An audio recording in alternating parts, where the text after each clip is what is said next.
Yep. We are vlogging here. So.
all set?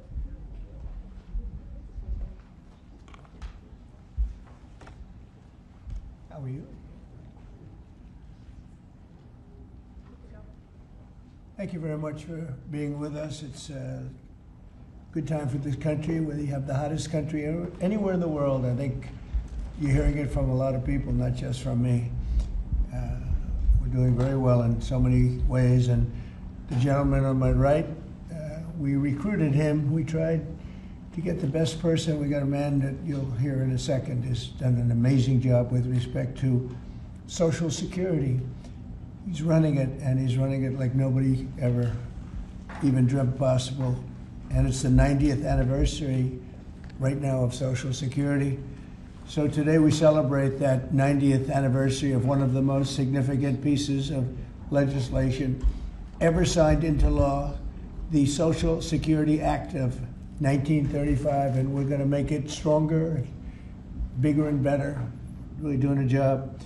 In the campaign, I made a secret pledge to our seniors that I would always protect Social Security, and under this administration, we're keeping that promise and strengthening Social Security for generations to come. You keep hearing stories that in 6 years, 7 years, Social Security will be gone, and it will be if the Democrats ever get involved, because they don't know what they're doing. But it's going to be around a long time with us. Very much, you'll be surprised to hear some of the numbers. I'm delighted to be joined by the Commissioner of the Social Security Administration, Frank Bisignano. Oh, in the world of business, in fact, I wrote some of the little things down that he's had an amazing, he was Chief Operating Officer of J.P. Morgan Chase. He worked for Jamie Dimon, and Jamie Dimon said that he was amazing.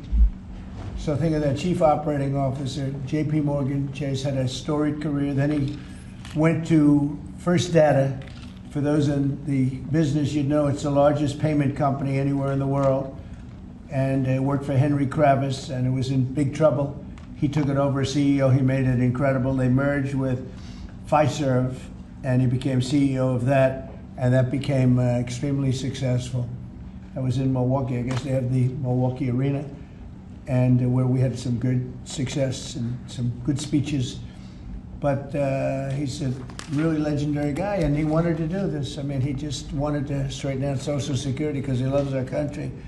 And what he's done in a few months is amazing. Almost 60 million American seniors rely on Social Security for peace of mind and a life of dignity in retirement. These Americans paid into the system, and they deserve leaders in Washington who are going to protect the benefits they've had and protect Social Security. Under Biden, Social Security went down like nobody's ever seen it, deteriorated. There's never been anything like it. The 4 years of Biden were very, very destructive. It couldn't have gone on much longer. Social Security was going to be destroyed. It was being destroyed. The average call wait time reached an all-time high of more than 42 minutes. Field office wait times were at 32 minutes, which is unheard of, and the disability claims backlog was the longest ever in recorded history. In other words, it was run just like the country was run. It was run really badly. But I'm pleased to report that under our leadership, and Frank in particular, the changes he's made and what he's done is sort of a miracle. Sort of like what happened with the country as a whole. Field office wait times are now down 30% since last year, and it looks like it's going to a total record number. And the record was set in a long time ago when the world was a lot different place, and we're gonna beat that record.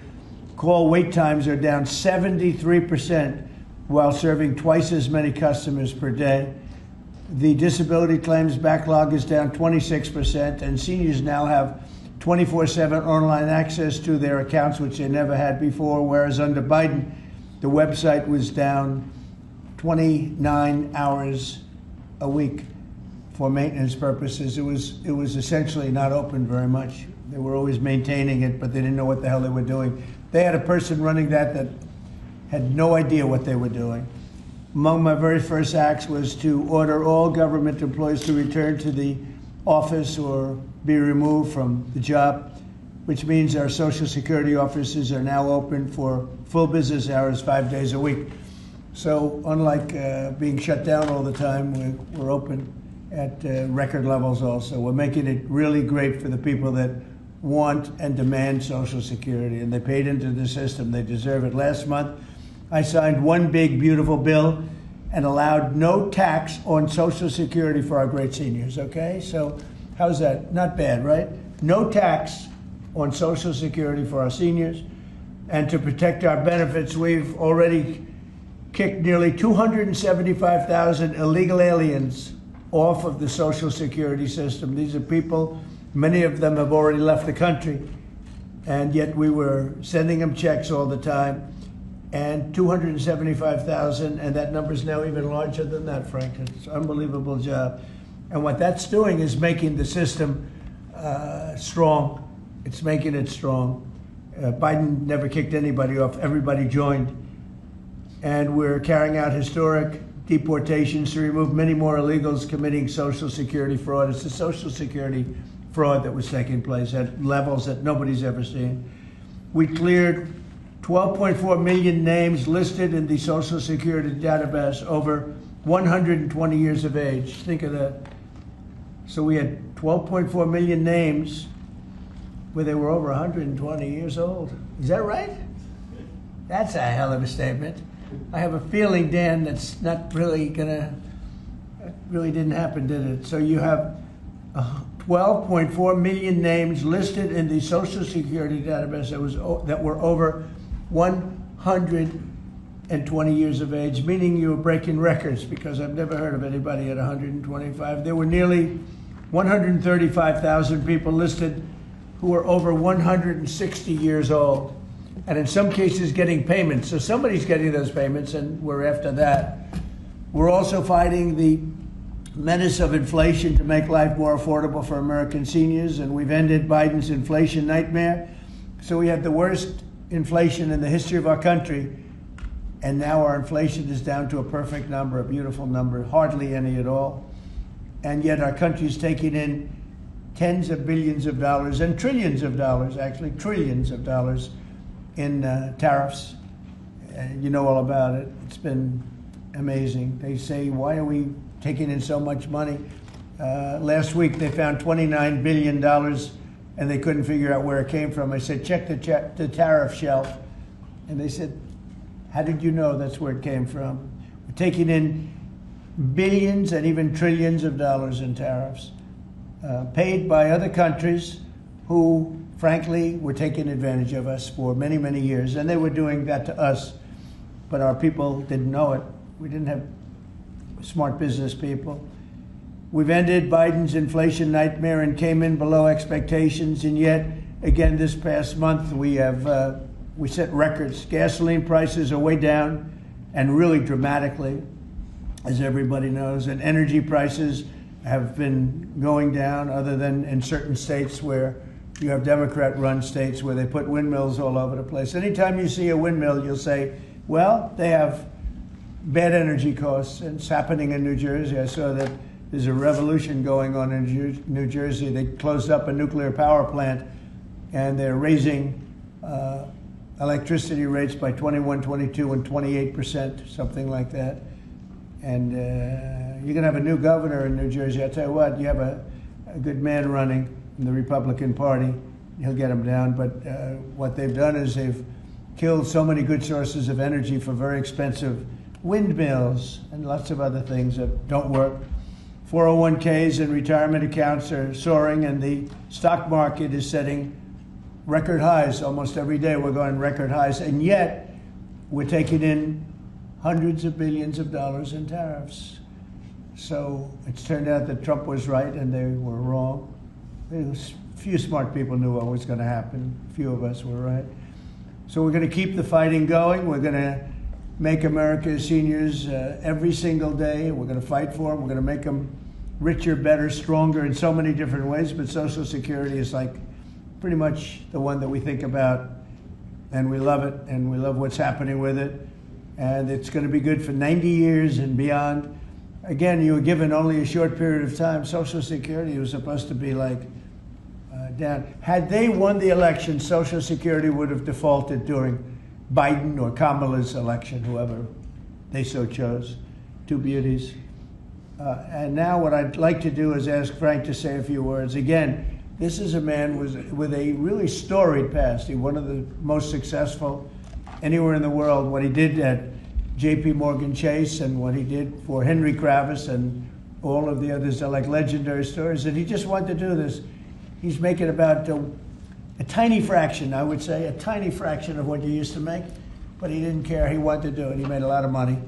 And he said, I want to run that system. I want to put it back on track. And he's got an unbelievable talent over there.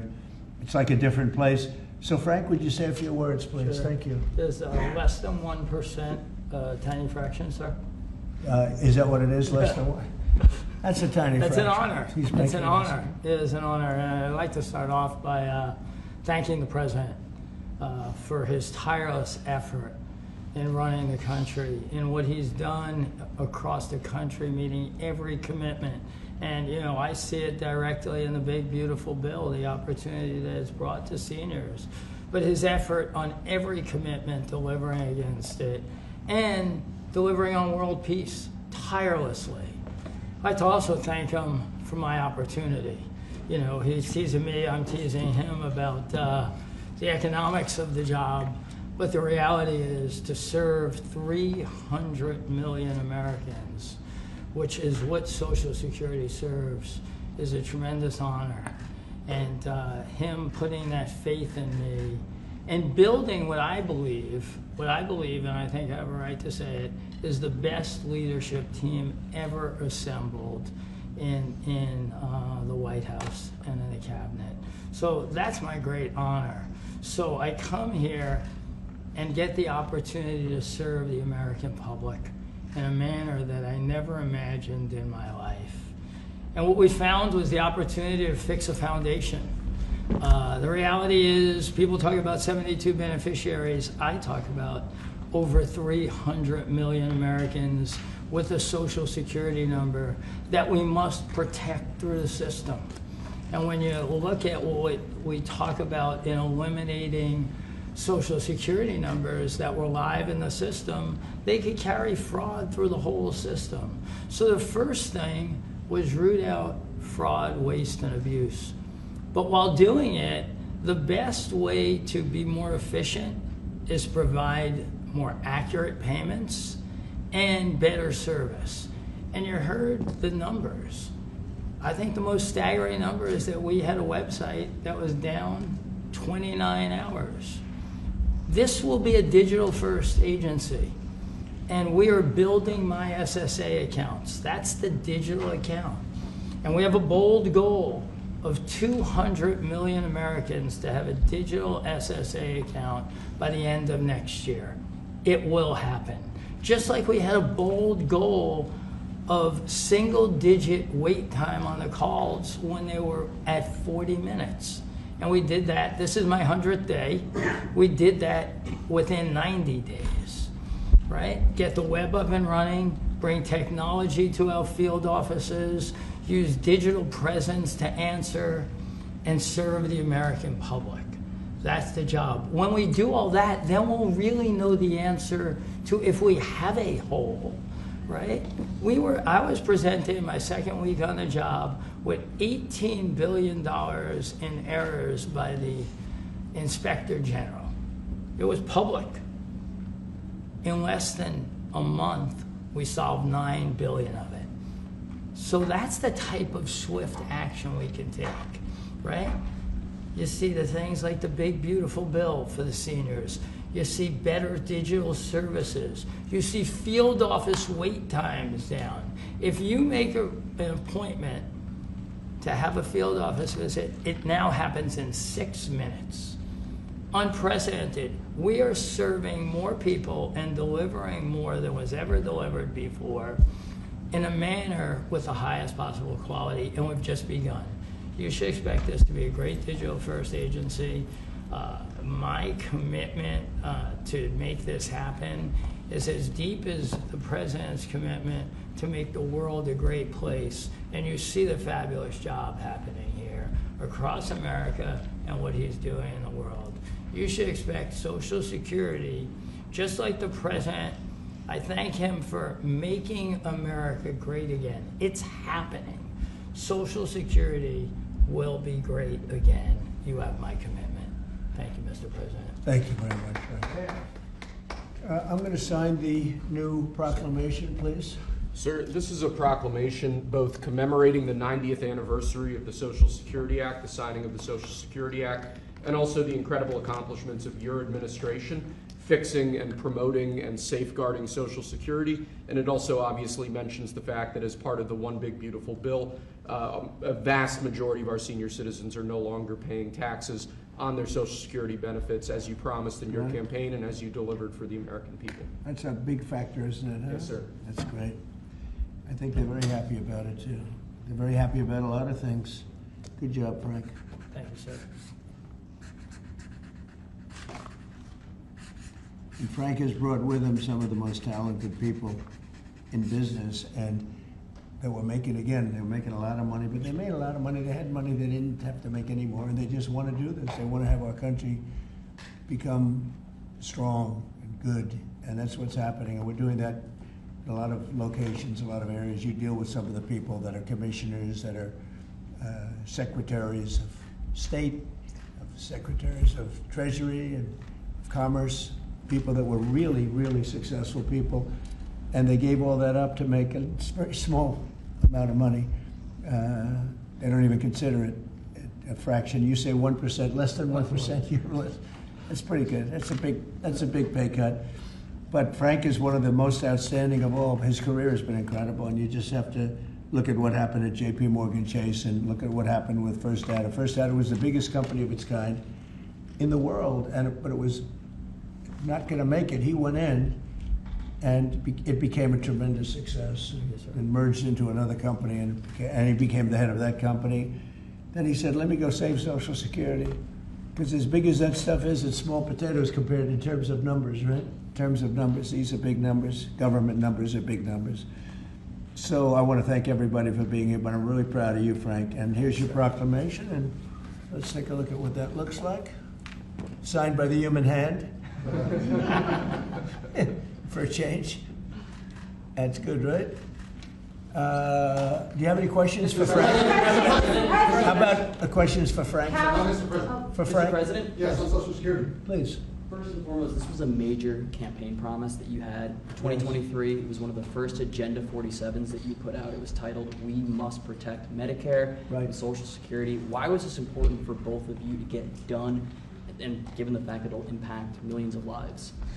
Well, it was very important to me because I knew how Social Security, I've been hearing about it for years, long before I came to office, that it was really going to die very shortly, and I had to put somebody outstanding in. And I was talking to him on a business sense once, and I said, this guy's amazing. And he said, I'd love to help you with Social Security, because it's sort of what he does. You know, he takes troubled entities and turns them around, and he did some of the biggest messes in the world, and Social Security in a certain way, I guess, you reported it all the time. In 4 or 5 years, it's going to go bust, but not anymore, it's not.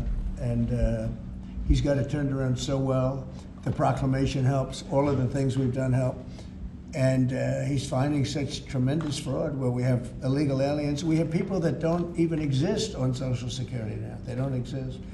And what it does, it makes it totally secure and powerful for the people that are on it and need it. And we're very proud of the job he's done, one of the best.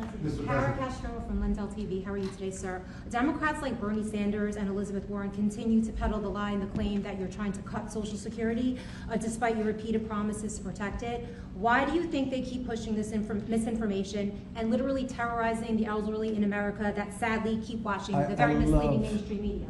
I love your question. I should have called you almost first, but I love his questions also, always. But it's such a good question. It's so vicious what they do. Elizabeth Warren said she was an Indian.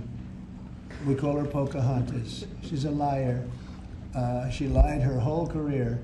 Based on the fact that she was an Indian, she was able to get into certain colleges, get certain jobs, get into certain universities to work there. She's a liar and a mean person. She's a nut job. I watched her the other night. She's all hopped up endorsing a communist in New York City. And she was all excited and jumping up and down. She's got to take a drug test. She really does. She's got to take a drug test. There's no way somebody can act that way and be normal. What she's done to our financial institutions, she destroys people. Do you know that you had a lot of great banks in the Midwest and banks that loaned to farmers and others, and they went out of business? She put them out of business. Stone cold mean. Banks that were open 150 years, family banks that supplied the farmers and manufacturers and others, and she put them out of business. She's a mean, horrible human being. Bernie Sanders is Bernie Sanders. I don't mind him so much. He's just a liberal guy, very liberal guy. He's a wacky guy. He's still sharp. I got to tell you, you know, he's 86 or 87 or something. He's still sharp. You compare that to Joe Biden, it's, you know, sort of what happened. So I don't mind Bernie Sanders. With him, you know what you're getting. You're getting a guy, he's a nasty guy, but he's somebody that, I don't know if I call it a fastball, but he's able to throw the ball pretty well. He's okay. I watched him the other day. He was totally on the opposite side of things. I will say this, the biggest issue right now, and an issue that's really taken hold, is crime, stopping crime in the cities, and the Democrats are fighting the stopping of crime.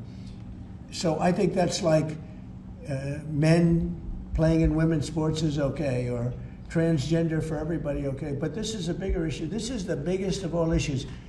Crime is rampant in D.C. It's rampant in our generally blue-run cities, and they've got to do something about it, or they're never going to win another election. And instead of calling me a dictator, they like to say Trump's a dictator. Trump's a dictator. Well, I had calls from many, many friends, including Democrats. I have a lot of Democrat friends, but they're normal people. And they were thanking me so much for what I'm doing in D.C. They feel so safe already.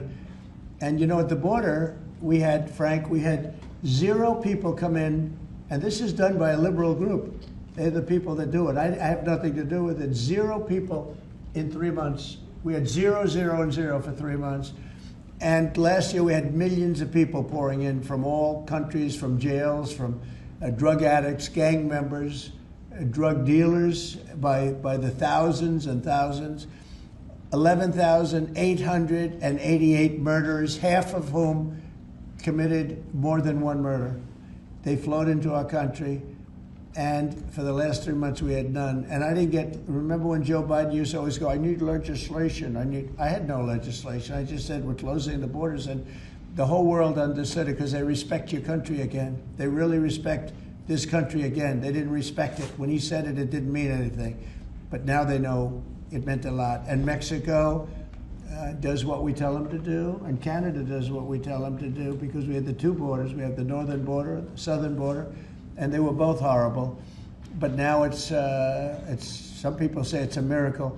Well, what Frank has done with Social Security also is something very special. But what we're doing with crime, which will be your next question, I guess, that's because everyone's they're afraid. Half of the people here, maybe all of the people here, most of you live in D.C., you are petrified to go out.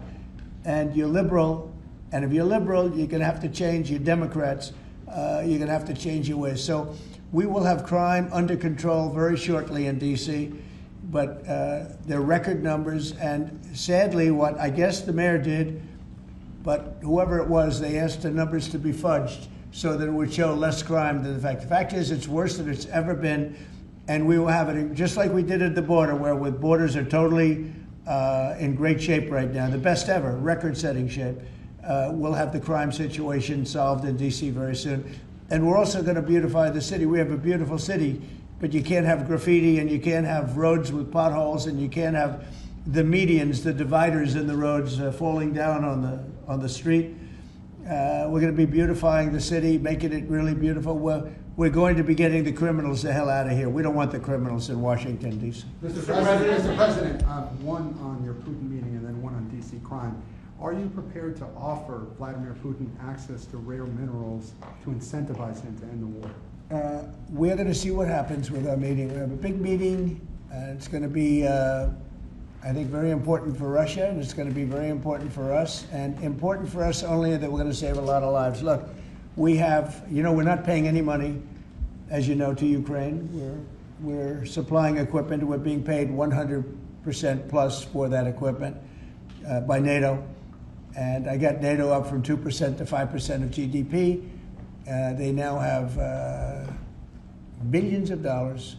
NATO is a very rich group of countries, and we make the best military equipment anywhere in the world by far, and they're buying our equipment, and they're paying 100% for the equipment, 100%. In fact, they owe us about $2 billion now. They're going to send a check. Another one was sent recently for $1 billion. So we're not spending any money anymore. Biden gave them $350 billion, got nothing for it. And if you look, and by the way, we also signed a rare earth deal where we get, years of rare earth to get our money back, the money we spent. But what I'm really doing this for is to save thousands of soldiers a week. You have Russian soldiers, you have Ukrainian soldiers, and then you'll have missiles dropped into various cities and towns in Ukraine.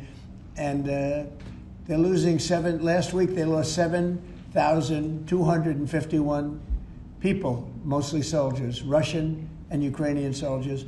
I'm doing it for that reason. We have a meeting with President Putin tomorrow. I think it's going to be a good meeting, but the more important meeting will be the second meeting that we're having. We're going to have a meeting with President Putin, President Zelensky, myself, and maybe we'll bring some of the European leaders along, maybe not. I don't know that it's going to be very important. We're going to see what happens.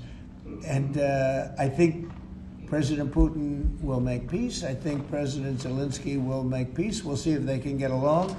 And if they can, it'll be great. I've solved 6 wars in the last 6 months, a little more than 6 months now, and I'm very proud of it. I thought the easiest one would be this one. It's actually the most difficult. We had one war raging, as you know, for 37 years.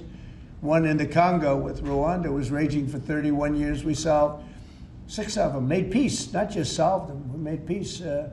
If you look at Pakistan and India, planes were being knocked out of the air. 6 or 7 planes came down. They were ready to go. Maybe nuclear, we solved that. I thought this would be maybe an easier one. It never made sense, this war. It would have never happened when I was president. If I were president, this war would have never happened. But millions of people have been killed.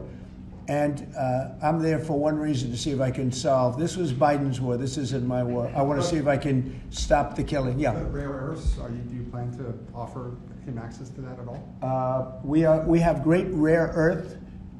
We made that as payment for all of the money that we've spent so foolishly in Ukraine. We spent $350 billion. Now Europe spent $1 billion. That's a lot of money. They spent $100 billion. That's a lot of money. But we shouldn't be spending a lot more money than them, and they understand that. And I think that's maybe why we're not spending money anymore. We're not spending any money. They're paying us for everything. So people are shocked when they hear it. They don't even understand. They don't even write about it. But we're not spending money, but we are spending a lot of time trying to get the war solved. If we can get the war solved, we'll be very happy. As far as rare earth, that's very unimportant relative to, I'm trying to save lives. And on DC crime, sir, on DC crime. Do you have a message for the Democrat lawmakers like Nancy Pelosi or media who are saying, after living here for many years, that there is no crime and you're trying to start a new news cycle? It's another reason why the Democrats lost the election in a landslide. They lie. It's just lie. Look, the crime is very bad. I think they'd be much better off saying, we want to help President Trump with the crime because it's an epidemic. It's a tragic situation. It's the worst it's ever been. And we want to help President Trump with the crime, as opposed to, he's a dictator. He's a dictator. People are so happy to see our military going into D.C. and getting these thugs out. As you know, we arrested a lot of people yesterday. We arrested a lot of people today. We're getting people that have arrest records that you wouldn't believe. 28 arrests, 15 arrests, brutal, brutal people. And we're going to have to do something about this cashless bail, because people shoot somebody, they kill somebody, and they're out on the street in less than an hour. Now, that's when it's all started, in New York, in Chicago, Los Angeles. You take a look. If we didn't go to Los Angeles to help this incompetent governor and a mayor that doesn't know what the hell she's doing, if we didn't go to Los Angeles, you wouldn't have a big part of it burned down. The other part of it would have burned down too. You would have not had, I don't think you would have been able to have the Olympics. We have the Olympics. I have a lot at stake with that because I'm the one that got the Olympics. I got it in my first term. And I was saddened because I got it for what would be my third term, okay, which turned out to be second term. And the Olympics, it's a great honor, but I felt badly because I said I won't be president when the Olympics came. Well, through circumstance, I am president. I want to make sure the Olympics is great, the World Cup is great, and the 250, maybe the most important of all, is the 250-year celebration is great. So what's happening is we will work very hard. You would not have had, I don't believe that if I didn't send in the troops, I don't think you would have had Los Angeles in condition to have the Olympics. I think you would have had to tell them, I'm sorry, you're going to have to go someplace else. And if you look at the police commissioner or the sheriff, he said, we really needed them. Thank God they were here. We really needed them. That was the first 2 or 3 days. After we solved their problems, then he said, well, I think we could have maybe done it. No, he was told what to say. He said, you go back to your files and see what he said. He said, thank goodness they came. If I didn't go and put our military there, or National Guard in that case, and we'll go military if we have to, but the National Guard went there. They were very effective.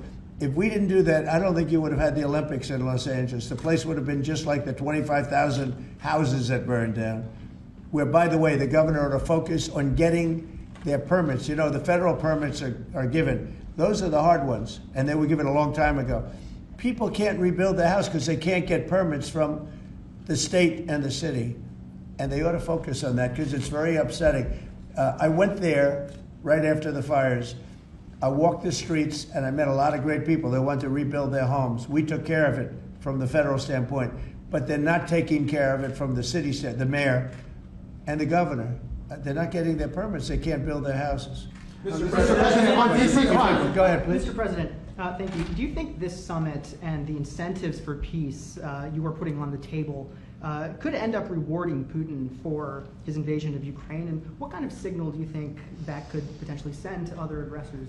No, I don't think it's a reward. I think that what we have is a situation that should never have started, should have never started. It didn't start under me, and for 4 years it wasn't even discussed. And I could see it was going to happen after I left. I could see what was happening. Everything that we did was wrong. Everything that was done was wrong. Everybody's to blame. Putin's to blame. They're all to blame. This is a war that would have never happened. The other question on LA, Mr. President, earlier today, the Washington, D.C. police chief issued an executive order allowing metropolitan police officers conducting traffic stops to notify federal immigration and customs enforcement about undocumented immigrants that they encounter. Yet the city has a long-standing pro-immigration policy, including allowing non-citizens to vote in local elections. Which is ridiculous. And limiting cooperation with federal immigration agencies. Right. Did your administration pressure the D.C. police chief to review and repeal these policies? And will you require other cities to roll back similar policies to avoid possible federal takeover of local law enforcement? So what you're saying is that it was a very positive thing. When they stop people, they find they're illegal, they report them, they give them to us, etc. That's a very positive thing. I have heard that. It just happened. That's a great step. That's a great step if they're doing that. Yeah, I think that's going to happen all over the country. We want to stop crime.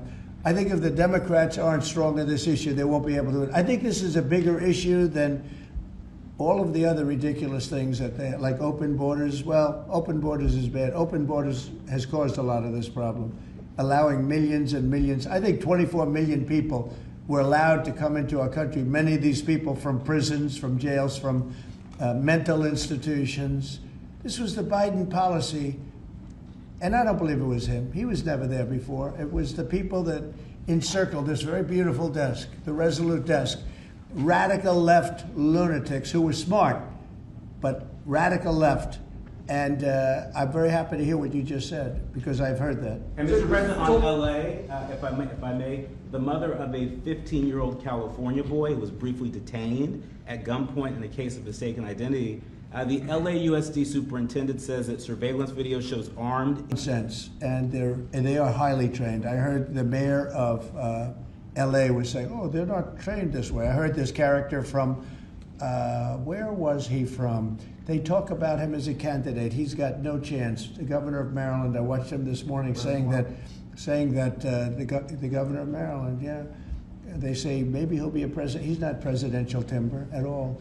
but I heard him today talking about how the National Guard or the military is not trained in police, but they're trained in common sense, and they're trained in not allowing people to burn down buildings and bomb buildings and shoot people and all of the things.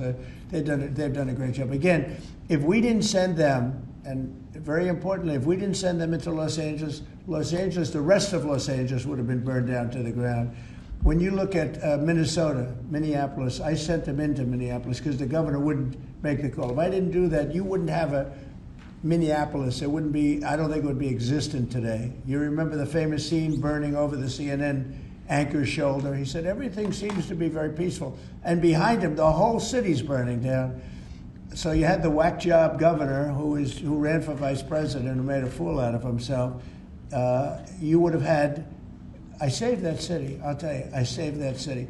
So the bottom line is these are very tough people that are trained in a thing called common sense, and they're also trained in doing what we're talking about right now. And you watch crime stop, but you wouldn't have Los Angeles, it wouldn't be existent today. We would have had to cancel the Olympics if I let that go on. Mr.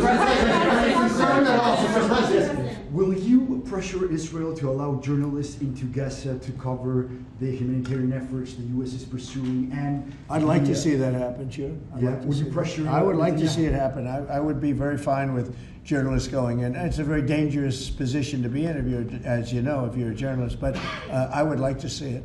And on tariffs, Brazil, Mexico, and Latin America are getting closer to China, and they say it's partly because of the tariffs you're imposing those countries.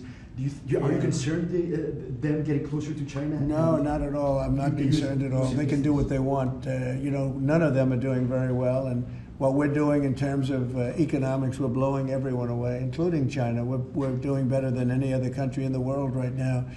Brazil has been a horrible trading partner in terms of tariffs. As you know, they charge us tremendous tariffs, far, far more than we were charging them. We weren't charging anything, essentially. And Brazil has some very bad laws happening where they took a president and they put him in jail, or they're trying to jail him. And I happen to know the man, and I will tell you, I'm pretty good at people. I think he's an honest man. I think what they've done, this is really a political execution that they're trying to do with Bolsonaro. I think that's terrible.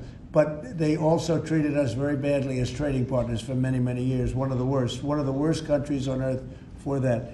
They charged tremendous tariffs, and they made it very difficult to do anything. So now they're being charged 50% tariffs, and they're not happy, but that's the way it goes. Mr. President, on DC crime, sir, on DC crime, are you concerned at all that some federal officers that are helping DC police might be being pulled away from other high priority assignments? Like what? Like what? Terrorism, for example. Oh, really? Terrorism? They'll stop terrorism as part of what they're doing right now. No. The soldiers that we have, first of all, we have plenty of them, long beyond what that you have here. We're just using a very small force. You know, in Washington, D.C., they have thousands of police. They have a lot of police, but the police weren't allowed to do their job. We have a lot of great ones, and you have some that weren't so good, to be honest, but they weren't allowed to do their job. But now they are allowed to do their job, and essentially it's only 2 days, but you look at the numbers already, they're dropping. And no, they're not being pulled off for anything. Mr. President, as you know, there were some very concerning reports about crime statistics. Police are manipulating crime data to downplay crime in D.C. Will the administration release its own crime statistics to counter their misinformation? And will those individuals who are intentionally misrepresenting crime data and fudging the books, like you said, be penalized for endangering the public? They are under investigation right now. They are giving us phony crime stats, just like they gave other stats in the financial world, but they're phony crime stats. And Washington, D.C. is at its worst point, and it will soon be at its best point. You're going to have a very safe, you're going to have a crime-free city. I mean, I say that. You're going to have virtually a crime-free city. And these are strong men, but the criminals are strong men and women, but they're strong men. And these are people that don't play games. We're not playing games. These are criminals we're dealing with. And they treated people. They took one of the people that worked for us the other day. You saw the beating, the pounding, 10 against 1, and they pounded the hell out of him. He's lucky to be alive. He's barely, almost killed. And we're not going to have that happening, please. Tulsi Gabbard declassified more documents last night related to the Russiagate Good. hoax. She's doing a great job, by the way. That was another fake story. I'm very happy with the job she's doing. That's right. They declassified some terrible documents talking about Democrats and what they did. Yeah. Radical left lunatics. It showed that then DNI James Clapper sent out emails to IC officials saying that it would be a team sport to push then the debunked 2017 ICA report and that it might need them to compromise on their normal modalities. What's your reaction to the latest declassification? And in your view, sir, what does real accountability look like for the players It's involved? incredible what we're finding. Absolute proof of guilt.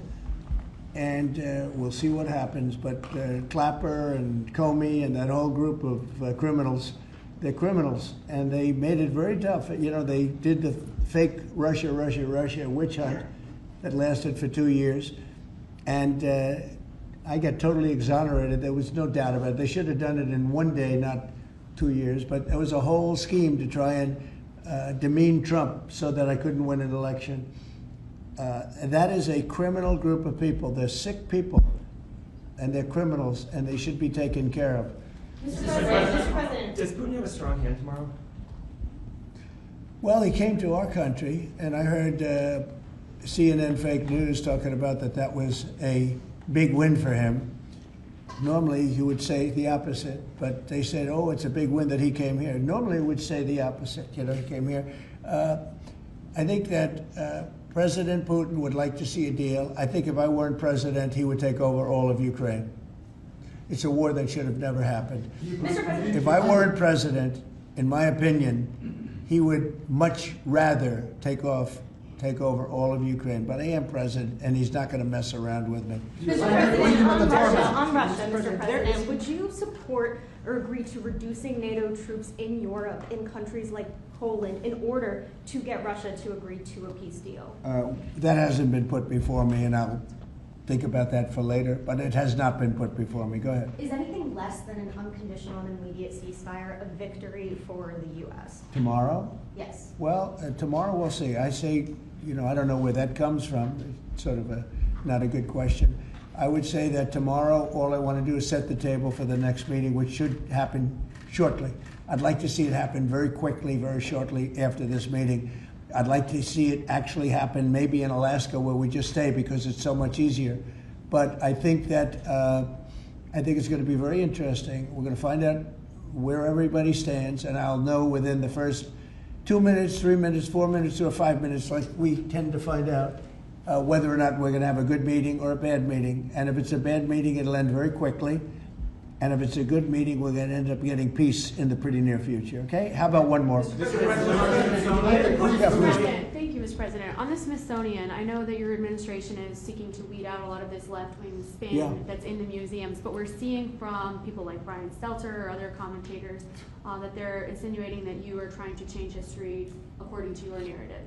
What's your response to that, and is there anything you'd particularly like to do? Well, we want the museums to treat our country fairly. We want the museums to talk about the history of our country in a fair manner, not in a woke manner or in a racist manner, which is what many of them, not all of them, but many of them are doing. Our museums have an obligation to represent what happened in our country over the years, good and bad, but what happened over the years in an accurate way. Thank you very much, everybody. Thank you, press. Thank you, press. Thank you. Thanks, guys. Head it out right here. Thank you, press. Thanks, guys. Head out right this way, right this way. Thanks, guys. Keep coming. You see the video Let's of go, the sandwich thrown at the Thanks, officer? guys. Thanks, guys. Thank you, press. Thank you very much. Thanks, guys. Thank you, press. Let's go. Let's go. Thank you, press. Thank you. Thank you. Keep coming. Here, I'll let you go right here. You can go. Okay. Thank you. Thank you, fellas. Hope you made it look good today, fellas. Sir,